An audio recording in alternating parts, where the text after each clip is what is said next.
uramutse uhumutse amaso ukareba gato cyane ibiri gukorerwa hirya mu isi y'umwuka, wahita usaba Imana kwipfira.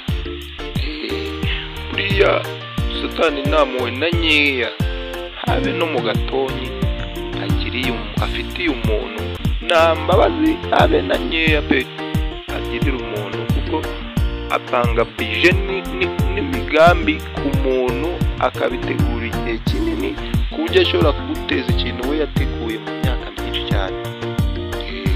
Niyo mpamvu nyine buriya hari ibintu byinshi ugenda uhura nabyo, ariko Satani aba yarabiteguriye bije ndetse imaze igihe kinini cyane. Ariko nanone amakuru y'ihumure, nanone uramutse urebye imbaraga n'uburinzi bukomeye cyane Imana igushyiraho, ukareba ibyo yagutambukije ejo, ukareba ibyo yagutambukije nijoro, ukareba ibyo yagukijije mu gihe cyashize, ndakurahiye wahita uyisaba gupfukama, ugahita uyisaba guhora uyisingiza nyine, ugahita uyisaba mbese guhora uyiramya kubera ibyo bintu wabonye. Ariko kubera ko duhishwa amaso ibintu byinshi cyane tutabona, mbese nyine ibi tubona bitubaho biba ari bikeya cyane kurenza ibyo duhishwa tutabona n'amaso yacu. Imana idushyiraho ubutabazi burenze cyane, ibitero by'ikuzimu niryo humure ngira ngo mubwire, kuko uyu munsi uramutse umenye igiciro umuntu yatanzweho kugira ngo umuntu abe akiriho uyu munsi, wahita usaba Imana kuzajya uhora upfukamye rwose uyiramya ku bw'icyo giciro kinini, kuko umuntu yatanzweho igiciro utabonera inyishyu, yewe kabone yaba ibyabayeho by'agaciro cyane ndetse n'ibizabaho by'agaciro cyane. Umuntu yatanzweho ikiguzi kinini cyane gihenze. Niyo mpamvu rero umuntu wese kuri iyi si ni uw'agaciro imbere y'Imana. Wibuke ko agaciro Imana yahaye umuntu byatumye Imana ubwayo itanga umwana wayo w'ikinege umwe gusa yari ifite rukumbi, kugira ngo aze atanga amaraso ye, yemera gupfa urupfu rubi rw'agashinyaguro kugira ngo bibe indishyi n'ikiguzi cyo kugira ngo acungure umuntu.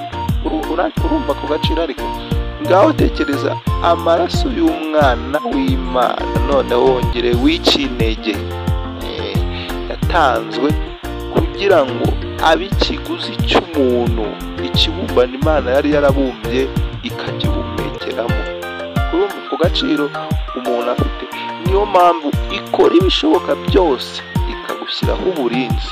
Buriya urebye abamarayika bakurinda, urebye nyine ingabo zo mu ijuru ziba ziteguye guhangana n'imyuka ya Satani n'ibitero by'ikuzimu, wahitamo gupfukama, ugahitamo kujya uhora uramya Imana gusa.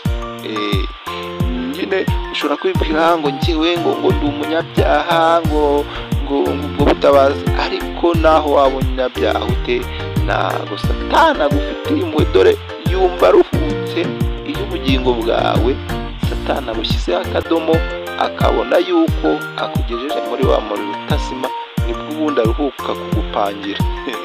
Ariko Imana nayo kubera ko impamvu kibayeho, impamvu kikubeshejeho, iracyagufitiye impuhwe muri bya bibi ukora, iteganye mbese nyine iba ishaka ko umunsi umwe buzacya ukaba wakwisubiraho, ukabona ko ibyo bibi byose uri gukora nta mumaro, ukayihindukirira, bityo ukabona agaciro n'ikiguzi watanzweho, ubundi ukajya mu ruhande rwayo.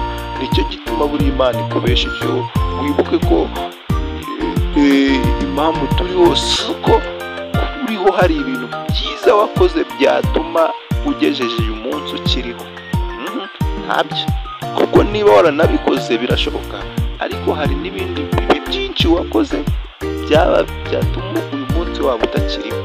Ariko bwa burinzi bw'Imana burahari, buracyagutabara, butegereje ko nibura muri bya byaha ushobora kubona ari umukara, ishaka ko wahindura ukumva ko ibyo byose ari bibi, nayo yiteguye ko nuyisanga ibyo byose yabihindura umweru ikabigira sherege, ubundi ukajya mu ruhande rwayo. Ubundi umenye neza yuko imigambi yose ibya bitero bigabwaho, mbese iyo uhagaze ukareba ibyo ubona wowe bikubangamiye, hari ibindi uhishwa amaso Imana nyine igenda yo yikuriraho, Imana igenda yivanaho utabizi ndetse ntuzanabimenye.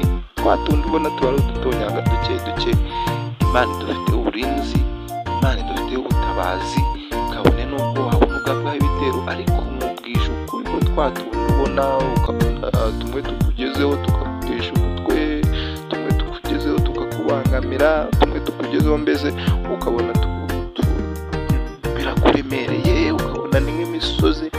Hari ibindi biba birenze Satani aba yashyize muri bije, ariko Imana iba yagiye yikoreraho utamenya. Uyu munsi rero nagiraga ngo muhe ihumure ry'uko ibibazo byose uri kubona, nagiraga ngo mubwire yuko ari agatonyanga k'ibyo Satani aba yagupangiye, ibirenze ibyinshi uba utahishwa, mbese uramutse umubonye aka kanya wahita uhahamuka. Niyo mpamvu Imana ibihisha amaso yacu, ikabiduhisha kubibona, ubundi yo mu bubasha ifite n'ubushobozi ifite ikagenda ibyikuriraho ya misozi ikayiringaniza.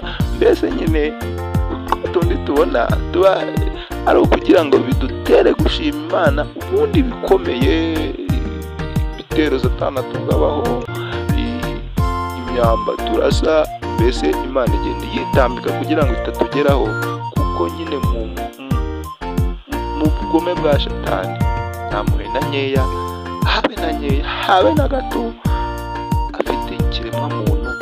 Nanone wongere wibuke ko mu bintu byamumanuye mu gihugu cyo mu ijuru, rega buriya Satani yari umumarayika ukomeye mu ijuru, ubundi ariko kuba yaramanutse mu ijuru kubera umuntu, nta mpuhwe na nkeya yamugirira, kandi wumva yamugiriye impuhwe kereka yihamiye, ubundi akigana, ariko nta nubwo byashoboka. Ubundi icyo ashaka ni ukurimbuza umuntu bakazajyana mu muriro, kandi umuntu nyine azarimbuza n'uwihakanye Imana, ubanze kujya mu ruhande rwayo.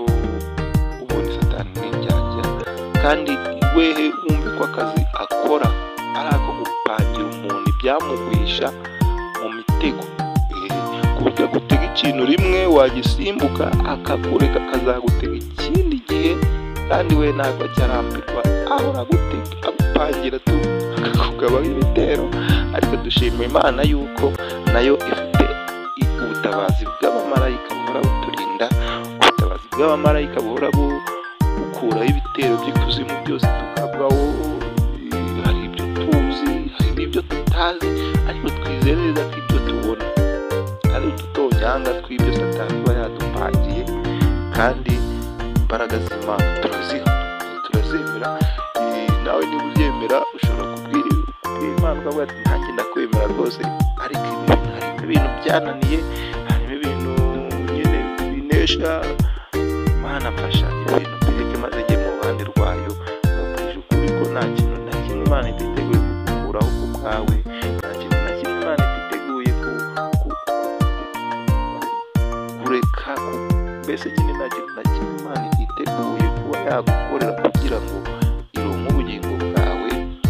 Uyu munsi nahawe kugira ngo uyigire ati ndemenje mu ruhande rwawe, nyemerera umfate mu biganza byawe, nyemerera unkomeze, nyemerera biriya byose. Mbese nyine Imana yo ibikora ibyo dukorera byose, si uko tuba twarakiranutse, ahubwo nizamuwe umubyeyi ahora afite umwana, wa mwana we noneho wibuke ko yobo irenze kutubera umubyeyi, tubereye umubyeyi, ikatubera Imana, ikatubera umwami, ikatubera umuyobozi, itubereye byose.